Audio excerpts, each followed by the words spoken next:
Bom, vou citar um vídeo do Jordan Peterson, que eu conheço quase zero dele, mas eu vi um vídeo dele em uma palestra, numa faculdade, e, enfim, foram lidas algumas críticas a ele.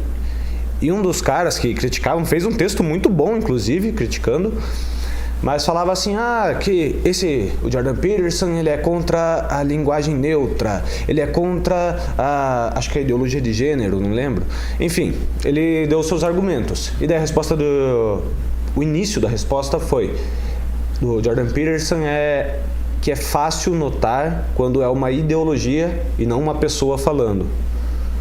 Porque é um discurso tão formatado, tão caricato. Ele deu exemplo, um atendimento numa clínica, você vê pessoas tão fantásticas, assim, tem N experiências que você fala, nossa, mentes incríveis, sabe? E daí você vê como é uma ideologia falando, como o Vitor estava passando essa situação, são discursos repetidos na boca de N pessoas falando as mesmas coisas sem qualquer avaliação. É um movimento estranho quando você vê várias pessoas falando uma coisa no mesmo formato, do mesmo jeito e sem uma interpretação, um aprofundamento. Fascista! É o fascista! E o que é o fascismo? Se você não sabe, você deveria se informar. Tem que estudar, ele não é comunista.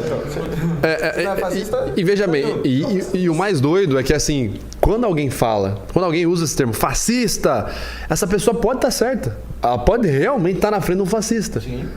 Mas ela não faz ideia do porquê que ela tá certa. Esse que é o mais louco, entendeu? Tem a pessoa... Quando a gente fala assim, o que é um intelectual? Uma pessoa que de fato, que em teoria pelo menos a gente assume que ela ela pegou a potência de inteligência dela e levou essa potência adiante. Ela trabalhou para obter informações e para mudar a realidade dela após a obtenção dessas informações. Isso seria uma definição do que é um intelectual. E a pessoa pode estar lá então, na frente de um fascista, enfim, a pessoa pode estar certa. O problema é não saber o que ela está falando, né? É repassar esse discurso que a pessoa não leu sobre aquilo, não pesquisou, focou muito na aparência, na publicidade da questão.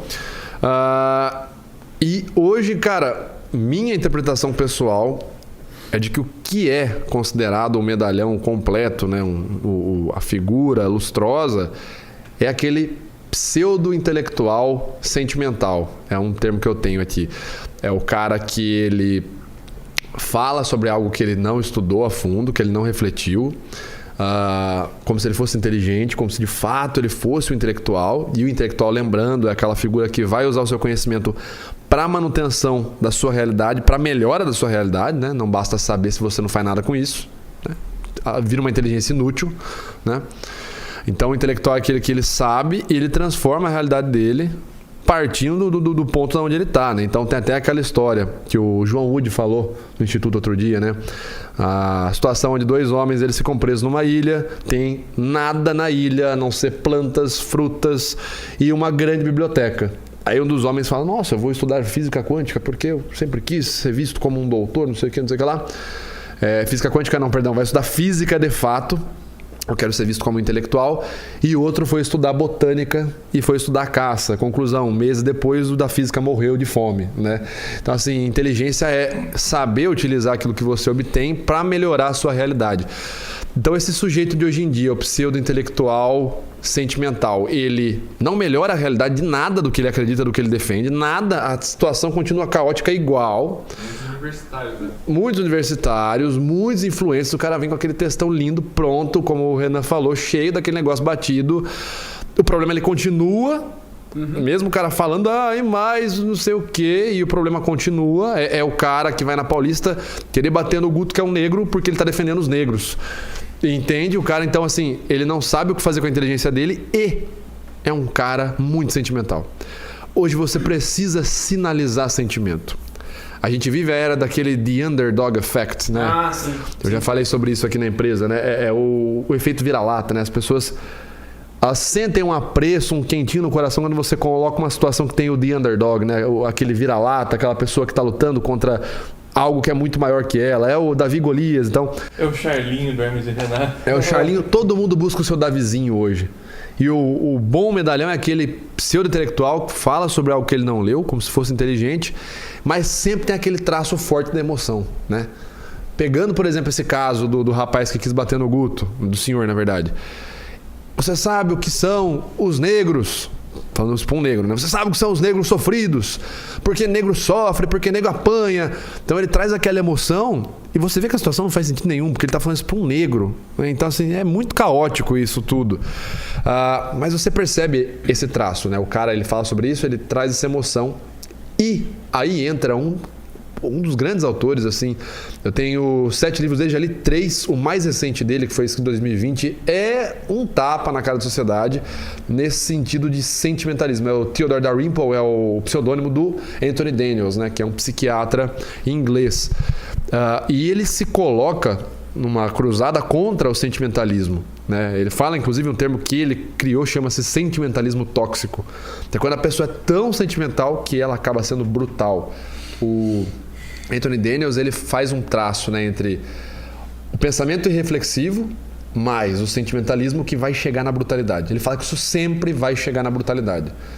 Eu sofro tanto, portanto eu vou te matar para que esse meu sofrimento acabe, né? Porque senão como é que vai ser o negócio? Eu vou ficar aqui sofrendo até quando, né? Eu sofro tanto, me dói tanto, mas você precisa parar de existir, cara, porque senão o meu sofrimento ele não vai sumir, né? Pobres das criancinhas da África, portanto eu vou bater em qualquer um que fala contra elas. Adotar uma criança eu não vou, né? Eu vou ficar sofrendo, até como o Pondé fala, é muito fácil sofrer pelas crianças da África porque elas estão na África, não estão aqui enchendo teu saco, né?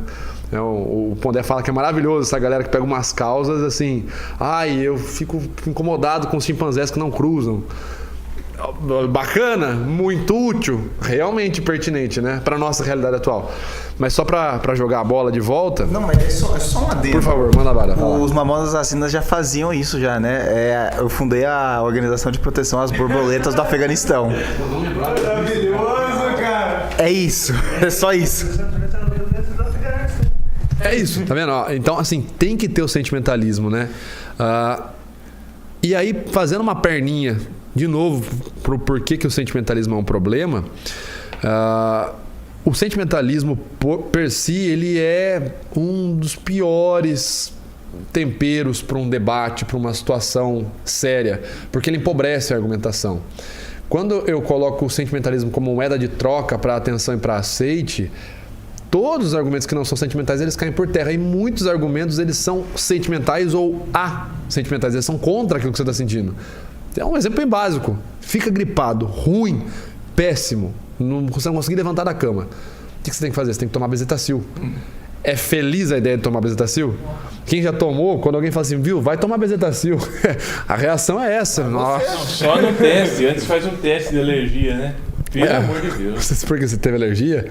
Não tive, mas só o teste já dói, que é uma dose pequena, né? Tiveram que praticamente me imobilizar. Eu era moleque, criança. Uma senhora parruda. Quebrou eu a maca no meio. Ninguém segura esse menino.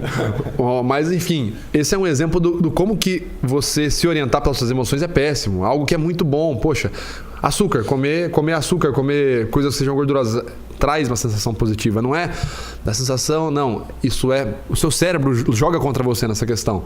Você vai ter dopamina quando você come um doce, um chocolate. Poxa, eu adoro chocolate, eu não vou parar de comer porque é bom. Se faz bom, por que eu vou parar de comer?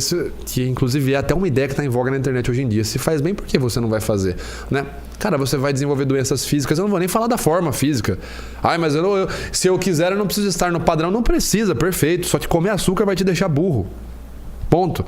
Sua atenção vai cair, a sua memória fica prejudicada, você acaba tendo pioras também na sua condição de saúde, então você vai ter menos saúde para prestar atenção, para estudar. Eu não estou nem falando de aparência, mas é sempre aquele negócio do sentimentalismo. Mas eu gosto, mas me faz bem, mas eu me sinto bem com isso.